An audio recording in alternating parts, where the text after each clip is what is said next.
Assalamualaikum warahmatullahi wabarakatuh. Saya Yudi Rahmat Kurniawan dari D3MP4503 dengan NIM 67042101050. Di sini saya akan menjelaskan bagaimana cara mempersiapkan diri dalam wawancara kerja. Sebelumnya saya di sini berkuliah di Telkom University, program studi D3 Digital Marketing. Saat ini saya sedang berada di semester 4. Saya ini memenuhi tugas mata kuliah pengembangan profesionalisme.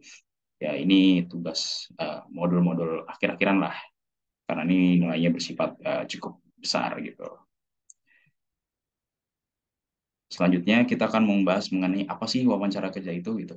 Wawancara kerja itu adalah sebuah proses interaksi antara dua pihak yang setidaknya satu di antaranya memiliki tujuan serius yang telah ditetapkan dan melibatkan proses tanya jawab tentang sesuatu. Jadi kayak wawancara kerja itu biasanya terdapat pada saat kita proses kita melamar suatu pekerjaan gitu. Jadi sudah dilihat oleh HRD itu surat lamarannya berserta berkas-berkas lainnya. Kemudian untuk memastikan data itu benar, maka ada terlibat proses namanya wawancara kerja gitu. Next, gimana sih cara mempersiapkan diri dalam wawancara kerja?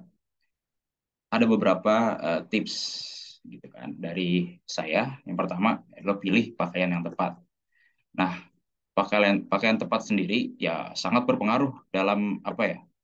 eh, dalam suatu eh, penilaian HRD gitu. Kenapa? Karena dengan kita yang berpakaian rapi, orang tuh yang mewawancari kita itu bisa kayak menilai plus gitu dari kita gitu. Terus juga memberikan kesan yang positif pada pewawancara. Jadi yang pertama ini harus wajib banget nih sebelum kita mulai ke topik berikutnya. Next. Nah, yang kedua itu adalah berlatih interaksi atau menyapa pewawancara. Berlatih untuk memperkenalkan diri dengan jelas dan sopan, Anda juga bisa menjawab pertanyaan wawancara umum. Gitu. Kayak misalkan ya kita berlatih aja gitu kalau sambil nunggu giliran berikutnya kita kayak berlatih dengan mungkin dengan teman kita, teman sebaya kita, atau juga mungkin kalian punya kenalan yang HRD yang mungkin lagi tidak bertugas atau gimana, kita bisa berlatih dengan mereka gitu. Next, pelajari resume Anda dan pahami dengan baik. Penting ini harus kita ketahui bahwa kita harus memahami resume karena ya pasti eh, pewawancara itu bahkan nanya kita lebih detail. Jadi kalau kita tidak bisa menjawab dengan baik, yaitu menimbulkan poin yang negatif. Kemungkinan besar ya bisa dibilang ya Anda tidak diterima gitu. Kalau tidak memahami resume dengan baik.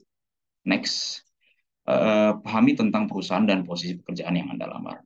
Ini juga sangat penting nih, ini poin yang sangat penting, karena dengan kita mempelajari sebuah profil perusahaan dan posisi pekerjaan yang Anda lamar, hal ini akan membantu kalian atau Anda yang eh, lebih baik, memberikan jawaban yang lebih baik gitu, saat ditanya tentang alasan melamar pekerjaan tersebut. Jadi kita lebih prepare, kalau sudah kita tahu mengenai perusahaan atau pekerjaan yang kalian lamar, ya pasti kita bisa menjawabnya dengan baik gitu. Kita bisa menyusun kalimat-kalimat dengan lebih spesifik, lebih bagus gitu, agar bisa meyakinkan si pewawancara atau HRD tersebut gitu. Terus ada juga cari tahu jenis wawancara yang Anda ikuti. Gimana sih jenis wawancara gitu kan? Tanyakan kepada pihak HRD atau pewawancara tentang jenis wawancara yang Anda akan lakukan gitu. Apakah wawancaranya yang Anda lakukan itu bersifat tatap muka bisa atau juga bisa dibilang offline, atau wawancaranya bersifat online gitu via video conference atau Zoom atau Meet dan lain sebagainya gitu. Dan yang terakhir, cetak petunjuk arah wawancara atau berkas mendukung dan datang tepat waktu. Ini poin yang sangat sangat walaupun hal yang kecil, tapi ini sangat-sangat krusial karena ya tepat waktu itu merupakan salah satu aspek penting ya yang bakal dinilai oleh HRD sendiri atau wawancara itu sendiri. karena ya itu hal yang kecil yang basic yang menurutku tuh ya mempengaruhi ke ke depannya gitu. Jadi itu termasuk basic habits lah. Terus juga cetak penunjuk arah wawancara dan berkas pendukung seperti CV, surat lamaran kerja, dan dokumen pendukung. Jangan lupa untuk datang tepat waktu. Itu saja yang bisa saya sampaikan. Apabila ada salah kata, ya mohon maaf gitu. Karena saya di sini hanya men-sharing eh, dengan ilmu yang saya dapat mengenai wawancara. Ya, terima kasih. Wassalamualaikum warahmatullahi wabarakatuh.